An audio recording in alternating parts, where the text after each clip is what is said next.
entrevista estelar de Encuentro Directo. ¿Qué tema más importante que la economía, su bolsillo? Nos acompaña la noche de este sábado la licenciada Jacqueline Mora, economista, viceministra técnica de turismo y fundadora de la prestigiosa empresa Analítica. Jacqueline, bienvenida. Gracias, Ramón. Gracias por la invitación en el día de hoy. Karina. Un gusto recibirla. No, el placer es mío. Gracias, Jacqueline. Jacqueline, en el primer semestre de la llegada de turistas, de no visitantes, aumentó menos de un 1% en relación al año pasado. Hay que decir que se cayeron los turistas de Estados Unidos, de Canadá y la Unión Europea, pero aumentaron los dominicanos y los sudamericanos. ¿Se tiene la idea de cómo está la perspectiva tanto de julio como del resto del año? Mira, así es. El primer semestre fue todo un reto por muchas cosas. Estados Unidos sufrió un quiebre, un cambio de gobierno importante con políticas novedosas, vamos a ponerle así. Nosotros cuando vemos la llegada de Estados Unidos históricamente, alrededor del 40% son no estadounidenses. O sea, son ecuatorianos que viven en Estados Unidos, peruanos, mexicanos, gente que vive en Estados Unidos. Ese primer semestre se vio afectado las llegadas desde Estados Unidos a los residentes estadounidenses, sobre todo los residentes estadounidenses que no nacen en Estados Unidos, ¿verdad? O sea, los que no son ciudadanos americanos. Y ahí vimos también una caída. Había evidentemente mucha incertidumbre alrededor de eso. También Europa, claramente por todo el tema de aumento de costos, temas económicos, se ha visto. De hecho, no solamente República Dominicana, México tuvo una reducción de un 4% en su turismo durante la primera parte del año también. Se ha afectado a toda la región. Desde ya hace un tiempo que veníamos viendo las tendencias y sabíamos que podían venir temas por ahí, entonces la política de la gestión dominicana se fue a Sudamérica. Sudamérica con cambios importantes en su gobierno que nos favorecían, como el caso de Argentina, que ha crecido un 100%, Chile, que también está creciendo, Colombia sigue creciendo, Perú creciendo, Ecuador creciendo, el mismo Centroamérica también. Y pues claramente eso nos ayudó a amortiguar, nos hizo de buffer y por eso no vimos crecimientos negativos como también lo vimos en Jamaica o nosotros lo vimos en México. Segundo semestre, mucho más alentador. Ya hay más información de hacia dónde van las políticas en Estados Unidos. Les cuento que para enero, no ahora en este semestre, vuelve Air France a República Dominicana, vuelve con vuelos a Punta Cana. Recordemos que Air France se nos fue en el año 2023 a inicio. Quitó inclusive las oficinas que tenía aquí por unos temas de costo de combustibles que son muy elevados en República Dominicana porque tiene impuestos importantes también, no somos productores además, pero la entrada de Arayet en el mercado americano también está cambiando el juego y entonces se está viendo una empresa que tiene como objetivo convertirse en otro Copa, pero con el hub en República Dominicana, que tiene como objetivo unir sur-norte, norte-sur, que recordemos que todavía no tenía permisos para volar en el mercado americano y eso ocurre recientemente. Eso inician sus vuelos, algunos en abril, pero sobre todo en junio, julio. Y creo que podemos ver ya un julio mucho más recuperado, no solamente porque sigue creciendo Sudamérica, sino porque también tenemos un Estados Unidos con más asientos, y una Europa que ya está comenzando a poner nuevos vuelos. ¿Y quién dice que antes de cerrar el año podríamos comenzar a ver rusos nuevamente? Y eso sería un cambio en el juego total. Acuérdense que nosotros perdimos más de 500,000 al año de turistas rusos luego de la guerra. Entonces yo creo que el challenge más fuerte para nosotros se ha pasado un poquito y viene ahora una segunda parte mucho mejor. Sobre todo tomando en consideración el contexto de las líneas llamadas de bajo costo, que al momento están sufriendo cambios importantes por el aspecto de servicio muy deficiente que ha permitido que otros en el mercado ganen terreno, como la línea que usted acaba de mencionar. Y eso obviamente que reconfigura los nichos de mercado, lo cual me lleva a plantearle, Jacqueline, sobre el turismo de salud, el turismo de fe, el turismo ecológico y todas las variantes posibles de explotar el potencial que hay en la República Dominicana. ¿Ha considerado el Estado Dominicano desde el Ministerio de Turismo abarcar estas áreas y entonces poder crear nichos que sean sólidos, sostenibles? Mira, qué buena esa pregunta. Con lo que está pasando ahora en el mundo, el nuevo juego para un destino como Dominicana, tenemos que ver que República Dominicana es un destino. Hoy tú tienes más competencia en Colombia, pero Colombia todavía no se ha configurado como un destino. ¿Qué es un destino? ¿Qué es turismo? En primer lugar, ¿cómo pueden llegar los turistas? Si hay asientos y si hay habitaciones, ¿verdad? Turismo es inversión de primera etapa. Por más que tú tengas en turismo de todo, turismo náutico, todo ese tipo de turismo, si la gente no tiene ni cómo llegar, ni cómo favorecerse, pues no va a venir. Eso es lo primero. Sin embargo, nosotros que somos un turismo maduro, fuerte, la gran pregunta es ¿cómo hace un país maduro, un turismo maduro para reconfigurarse? Y la única manera es diversificando. Somos un turismo maduro en turismo todo incluido, en turismo hotelero. Pero hay tantas facetas del turismo que tienen, de hecho, ese ha sido y tienen más de 5 años, alrededor de 4 años, post pandemia, cambió el juego no solo en República Dominicana, en el mundo entero.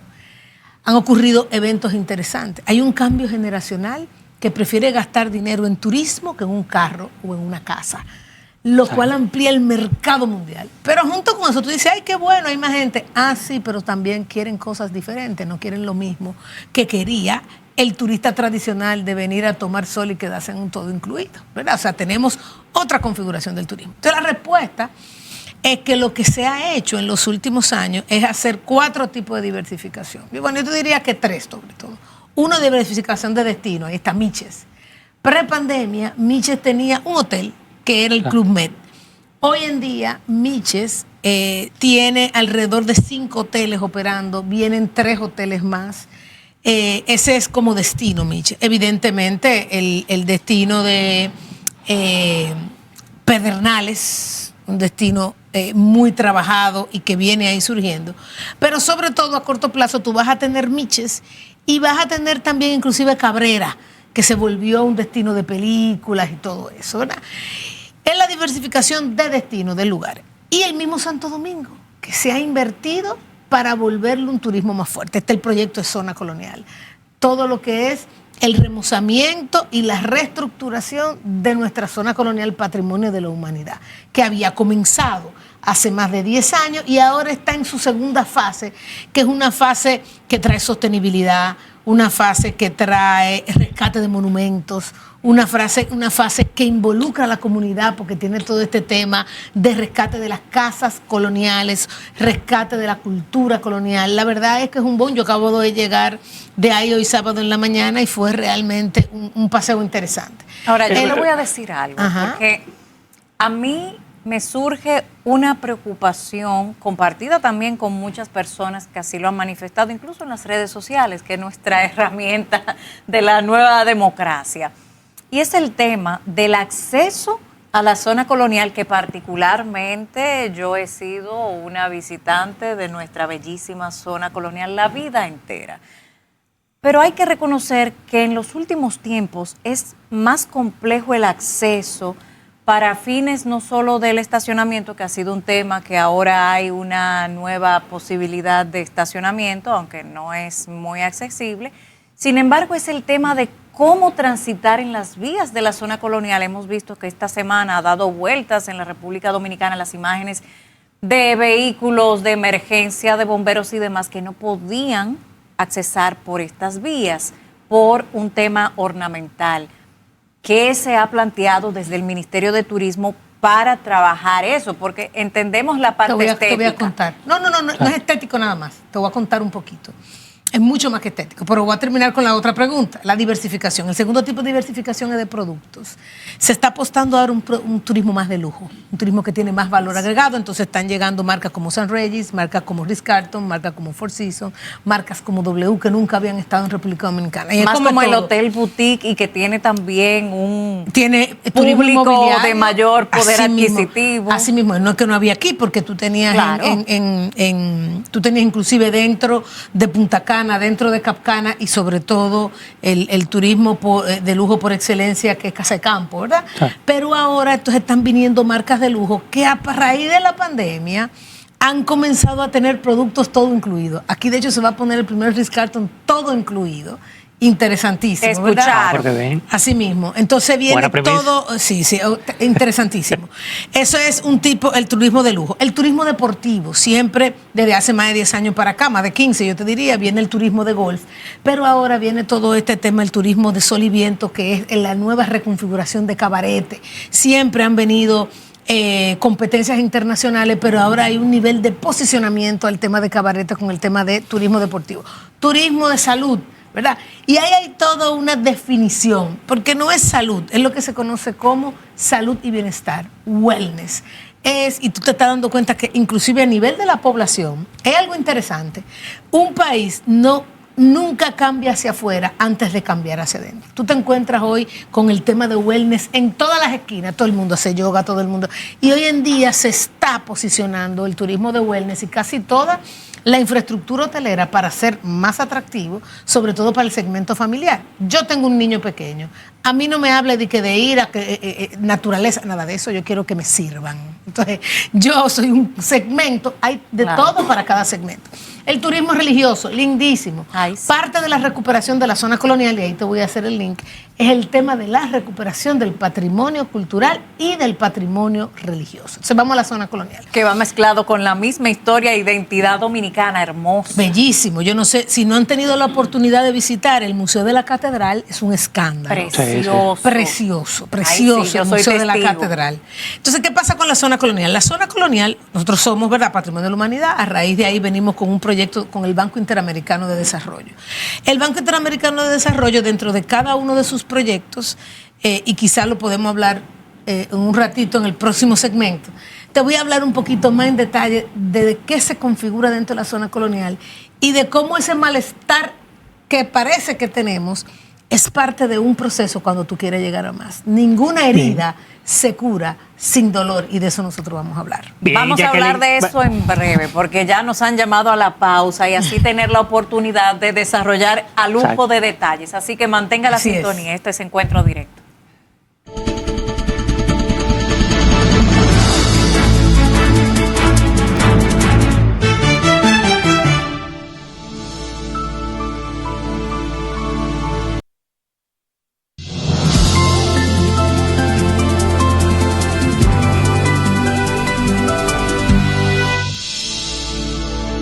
Ya estamos de regreso, Encuentro Directo, junto a nuestra invitada, la licenciada Jacqueline Mora, economista, viceministra técnica de Turismo y el rostro detrás de Analítica, asesoría económica con un objetivo firme de educación para la ciudadanía dominicana.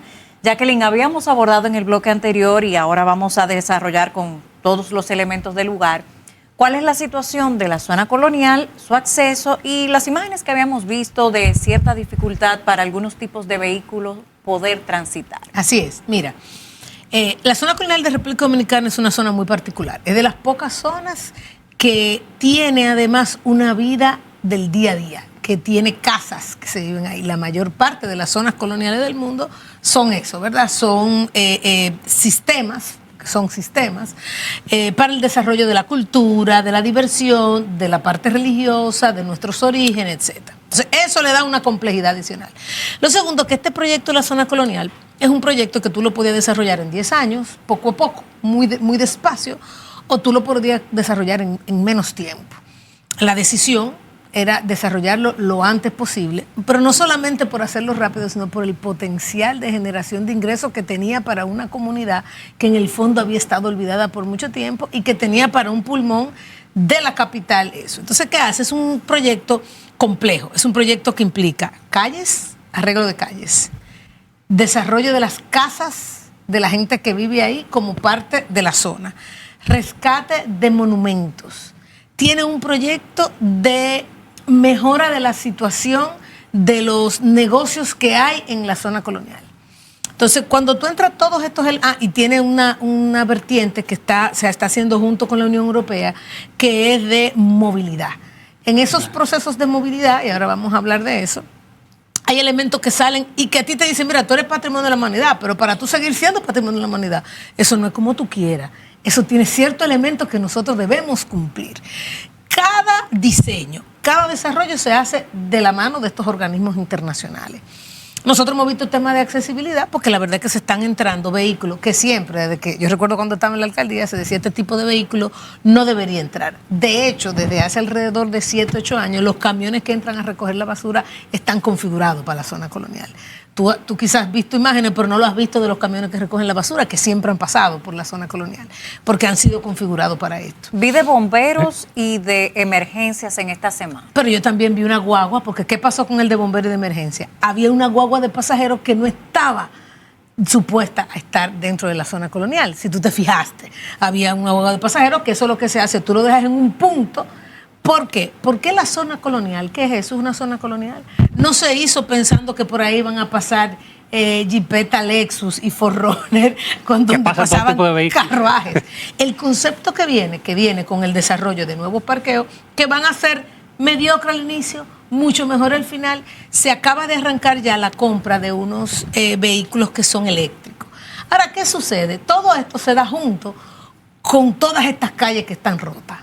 Y la gente que quiere seguir en lo mismo. Entonces yo lo que le pregunto también a la gente, mira, estamos en un proceso de mejora, de fortalecimiento de la zona. Jamás en la vida en ese proceso las cosas van a ser igual. Cuando tú estudias, ¿qué tú dejas de lado? Tu diversión, tu independencia, hasta que tú terminas de estudiar. Bueno, lo mismo está pasando con la zona colonial. Hoy en día yo siempre digo, ninguna herida honda, ninguna herida fuerte, no duele al rescatarse. Entonces, vamos a tener temas, pero claro que lo vamos a tener. ¿Por qué? Porque estamos reconstruyendo. Cuando a ti te construyen un edificio enfrente de tu casa, una plaza lindísima, cuando se termina, tu apartamento sube de valor. Pero mientras tanto tú tienes que un dolor de cabeza. Un dolor de cabeza. Pues es imposible reconfigurar y hacer los rescates de la zona.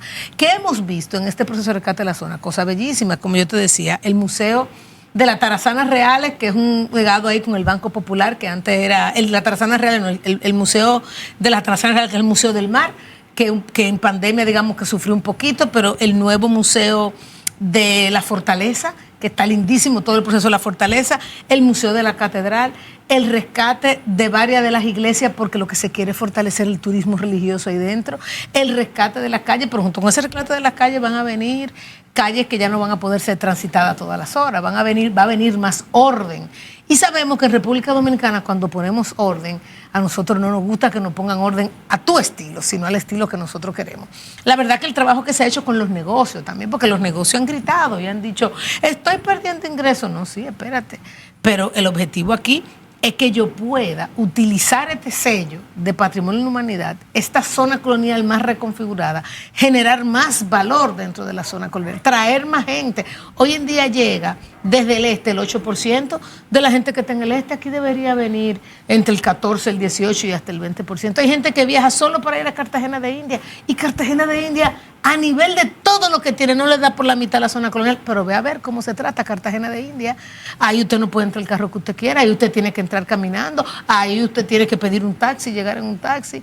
En Cartagena de India hay una vida, pero lleno de reglas, y esas reglas van a venir para la zona colonial. Yo no digo que la gente no esté de acuerdo con que haya otro tipo de manejo, sino de que la intervención ha sido prácticamente total en la zona de manera simultánea, y evidentemente que eso obstaculiza las vías, que no fue por pequeños tramos de forma tal que no fuera tan traumático el proceso, porque estamos de acuerdo en que todos queremos que nuestro patrimonio de la humanidad esté en las mejores condiciones. Mira, yo creo que cada quien va a decir algo diferente. Por ejemplo, usted me encontraba con gente que decía, yo prefiero pasar el dolor y que pase rápido.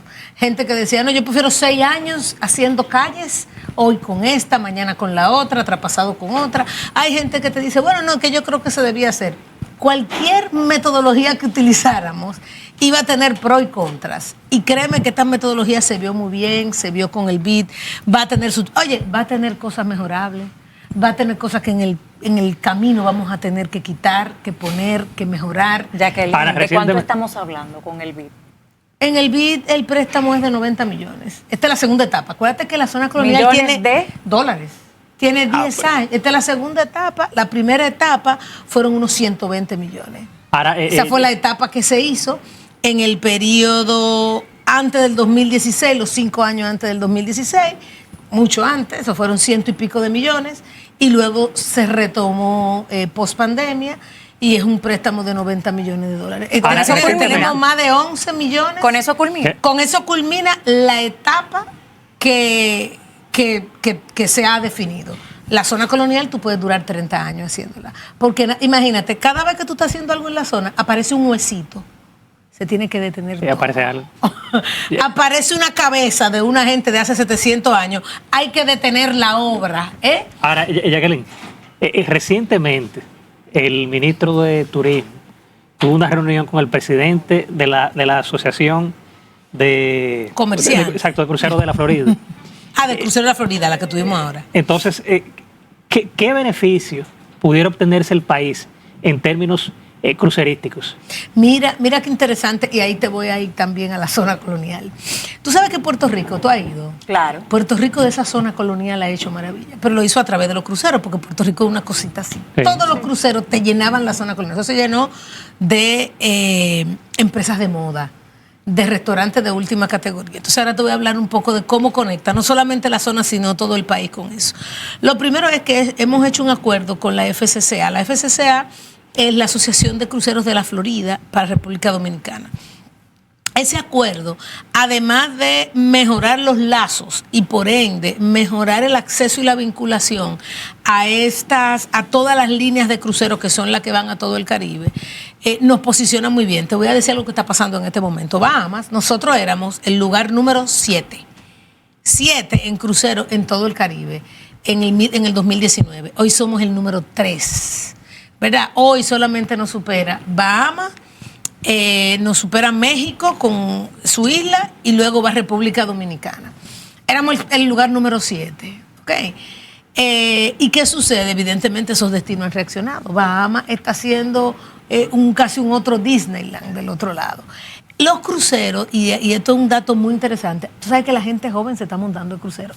Eso no pasaba antes. Sí, porque Antes era un para patrón familia, distinto. Era un patrón distinto. Pues Como que a la ahora juventud le ha gustado. le ha gustado el tema de los cruceros y hemos detectado eso que está ahí.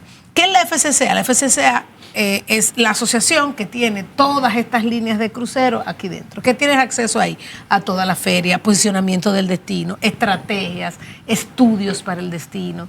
Y hoy en día, la actividad de crucero, que son casi 3 millones, la gente piensa de que, bueno, pero los cruceristas, no. Tú sabes que cada vez que ahí se parquea un barco, a eso se le vende combustible, se le vende alimentos, se le vende agua, se le vende insumos desechables. O sea, toda la industria que hay detrás de darle insumos y servicios a un barco está detrás de eso. Los guías turísticos en esa zona que llega, el crucerista utiliza mucho más un guía porque tiene poco tiempo que una gente que viene al hotel. La gente que viene a 10 años dice, mira, a 10 días yo tengo tiempo para gastar. El crucerista no. Entonces, todo lo que son guías turísticos, que es una cara del turismo, quizá una de las más débiles en esa cadena, pues se aprovecha mucho de eso. Entonces, el tema de cruceros es un tema que implica cadena de valor, pero que además es un turismo muy comunitario. Esa gente lo que hace que va a lo que tú me decías, turismo de aventura. Van a los 27 charcos de Damajagua, esa gente hacen temas por el museo te estoy hablando de Puerto Plata en este caso, por el Museo del Ámbar. Estas personas hacen todo turismo de gift shop, compran regalos para llegar en poco tiempo y gastan lo que tienen que gastar rápido. Se ha visto un incremento casi de un 30% en el gasto promedio del turista de crucero una vez que tú llegas. El gran reto es tú desarrollar cada vez más el destino. Y en el caso del puerto de Santo Domingo, el gran reto es el gran destino. ¿Dónde se baja la gente de los cruceros ahí? Se baja en la boca de la zona colonial. Y es parte de cómo tú aprovechas ese crucero y esa gente que viene para allá. Jacqueline, vemos que la economía está desacelerada. El propio presidente también lo confirma. Así es. Como economista, ¿a qué tú crees que se debe, a qué tú crees que se atribuye esa desaceleración? Mira, tiene dos elementos. Hay un elemento que es estadístico, o sea, veníamos de crecer fuertemente y cuando tú vienes de crecer fuertemente antes, evidentemente tú vas a tener un pequeño slowdown. Pero el otro elemento es un elemento básico. El otro elemento, tú tienes un Estados Unidos que está decreciendo, dependemos mucho de Estados Unidos. Un turismo evidentemente que está creciendo menos. un sector construcción que por las altas tasas de interés, entonces tú tienes una economía internacional con unas altas tasas de interés, que por más que aquí la queremos bajar, hemos visto cómo hemos querido hacer política monetaria para bajar la tasa de interés, pero como el movimiento de capitales, si tú dices, pero entonces Dominicana la está bajando, no, yo me voy a llevar mi dinero para Estados Unidos, que todavía la tiene relativamente alta. Esas altas tasas de interés hacen que la gente que se iba a comprar un apartamento, un carro, ahora haya menos gente que a esa tasa lo pueda comprar y evidentemente que las unidades para tú vender se vendan de manera más lenta. Entonces las altas tasas de interés pues te están afectando también. El mismo tema de quizá más celeridad en algunos aspectos de gasto de inversión del mismo gobierno, que también te están afectando. Y en situaciones como esta sabemos que la política macroeconómica, tanto la del Banco Central como la del gobierno, en estos momentos, que es un momento de corto plazo, porque somos el país que más vamos a crecer en América Latina, ¿verdad? Lo que toca entonces es empujar un poquito esa economía. Y yo creo que por ahí vienen, digamos, esos elementos. Altos costos del dinero, una demanda un poquito más rezagada, un Estados Unidos que crece menos, que te manda menos remesas, más incertidumbre a nivel mundial. Entonces las empresas que hacen ante incertidumbre dan un one step back. ¿Por qué tú inviertes? Porque tú crees que tu demanda va a aumentar. Si tú no estás tan claro cuál es la dirección de hacia dónde va a aumentar esa demanda, entonces tú lo que haces es que tú rezagas un poquito la inversión y entonces por ahí también nosotros lo estamos viendo, ese rezaga un poquito de la inversión. Yo creo que es un ciclo como todos los ciclos que tiene la economía, un ciclo que vamos a sobrepasar y vamos a ver un 2026, sobre todo la segunda mitad y sobre todo un 2027, con un mayor nivel de crecimiento, pero hay que mirar de cerca lo que va a seguir pasando con Estados Unidos. Nosotros dependemos mucho de esa economía de Estados Unidos. Sería interesante también plantear una serie de elementos propios de la economía detrás del turismo para que se pueda comprender incluso proyecciones. Por ejemplo, menciona que en el caso del sector construcción ha tenido una serie de retrasos porque depende de otra economía y que si allá se mueve, pues aquí también sentimos el impacto. Pero ¿tendrá esto de alguna manera que ver no solo con los elementos exógenos, sino los endógenos, cuando hablamos de que hay un sector construcción que va alineado con el de turismo, porque se construyen hoteles, obviamente, y las condiciones para el turista, que está sostenido sobre la base de una mano de obra ilegal haitiana en su mayoría, que eso no está aportando a la economía directa y formalmente? Y a la vez el presidente Abinader recientemente, justo esta semana, había hablado de que se adicionaron 2 millones más a la asistencia social a través de los programas de Supérate.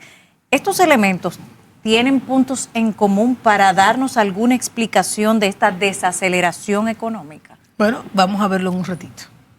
No, adelante. ¿Puedo hacerlo ahora? No, porque yo lo vi. Mira, vamos a ligar todo esto. Sector construcción tiene un elemento, evidentemente, remesas, tasas de interés, ¿ok? Altas, sobre todo. Es el que más afecta al sector construcción, la tasa de interés alta. ¿Cómo se financia una construcción? En parte con el dinero que recibo de ti, en parte con financiamiento. Cuando las tasas de interés son relativamente altas, el costo de la construcción está alto, y si la economía no está creciendo muy fuertemente, la gente se restringe un poquito. Entonces el sector construcción es un 11% del Producto Interno Bruto. O sea, es un sector importante y el sector que se puede estar acelerando. Para que tú sepas, dentro de la construcción de hoteles o la construcción turística debe ser, sobre todo la de hotel, un 3%, un 4%. El gran fuerte del sector construcción no es importante el sector turismo en términos generales, pero el más fuerte es la vivienda, el más fuerte sobre todo son los grandes proyectos de vivienda que tú puedes tener. Eso por un lado. Por un segundo lado, mira, al final, si tú ves pandemia, en pandemia que hicieron todos los gobiernos, dieron muchísimo dinero a la gente, ¿verdad que sí? Y ese dinero, ¿qué pasó? Las economías entonces todas comenzaron a subir, porque había plata sobre la mesa, había dinero y había dinero para gastar. Entonces tú me dijeras, bueno, pero el gobierno, ¿qué debe hacer? ¿Agarrar el dinero y hacer construcciones o agarrar el dinero y dárselo a la gente? Es el dilema que tú me estás trayendo aquí. Tú me dices, bueno, quizá a corto plazo es mejor darle dinero a la gente para que gaste, posiblemente. O, bueno, no, vamos a hacer construcciones que a mediano plazo, además de que a corto plazo te incentiva un sector, ¿verdad? A mediano plazo te atrae inversión, porque antes de la inversión privada viene la inversión pública. Nadie va a poner un hotel en medio de la nada. Si no hay un aeropuerto, si no hay una carretera para llegar, si no hay energía eléctrica, ¿verdad que no? Si no hay condiciones, nadie lo pone. Entonces, evidentemente, mira, yo no te diría que si la adición en los últimos 4 o 5 años de la gente... Hubo una adición que se dio en el mundo entero, que muchas veces es muy difícil de bajar, que es la adición que tú tuviste que poner en medio del COVID, ¿verdad? O sea, en medio del COVID es con lo que está arrastrando el mundo entero. O sea, todos los países están en este dilema de si hago una reforma o no. El primero que habló de eso fue Colombia, no sé si tú te acuerdas, y el candidato se fue. Entonces, son procesos donde los gobiernos se endeudaron. ¿Para qué? Para cubrir el dinero que las empresas, que se le dijo, no, yo le voy a pagar al tema. Y esa deuda, cuando se pasó el COVID, no se desvanece. Esa deuda se quedó ahí. La asistencia social no es gratis, la pagamos. No la pagamos, porque tú te quedaste con una deuda. O sea, la economía estaba cayendo, tú no tenías ingresos. Tú además querías darle dinero a la gente para sostener, aumentaste el gasto. En esa diferencia entre su gasto vino una deuda. Cuando todo pasó, yo me quedé con la deuda. Esa deuda trae más interés y menos flexibilidad del gobierno. Entonces, si tú me dices cuál es la vinculación que hay detrás, evidentemente, la desaceleración del turismo te afecta a la economía porque es un factor externo. Zona franca, que es otro factor exportador, vamos a los factores exportadores. Minería, el proceso de que la minera pueda seguir exportando se ha ralentizado por unos permisos que ya se dieron ahora, y esa ralentización también te detuvo el tema de desarrollo del sector minero, que es un sector exportador. El otro sector exportador es zona franca. Entonces, yo te diría que más que el tema de asistencia o del mismo caso haitiano, que al revés, muchos dicen que es todo lo contrario, que la salida de haitianos lo que ha hecho es que te ha ralentizado el sector construcción. No, ¿verdad? porque si lo ha sostenido sobre una base que para comenzar es ilegal, pues entonces vamos a tener serios problemas. Muchísimas gracias. Gracias a ustedes por la invitación. Tenemos que hacer pronto una segunda parte. Me encantaría. Sí. Aquí estoy. Gracias. Bien, amables televidentes, nos vamos a una pausa comercial y en breve volvemos ya a la rectica final de Encuentro Directo.